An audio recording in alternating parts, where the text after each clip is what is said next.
have a king and Sarki Jikansa.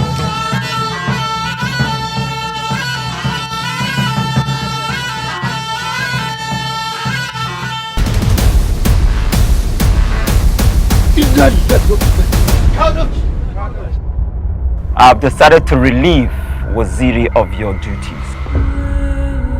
Adalin Sarki, kai daidai. The Jakadia will also be banished from Hamdala for 20 years.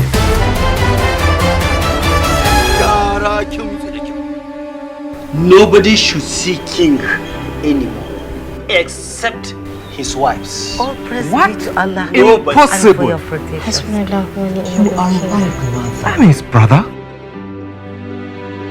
I can't see him.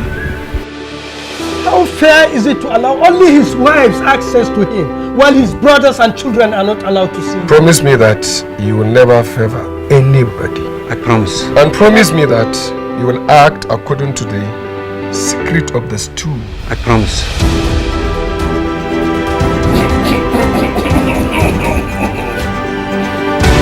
How can you stop someone from seeing his father on the sick bed? The enemy's plan has failed. It is done. That is your thinking. Shut up! You cannot enter the palace. An unconscious man cannot give an order except that somebody is trying to make use of sickness to his own advantage. No! What nonsense. Are they saying I can't see my father on his sick bed? The whole of this kingdom, nobody will stop my brother entering this palace. I'm totally confused and frightened. This is a moment of happiness.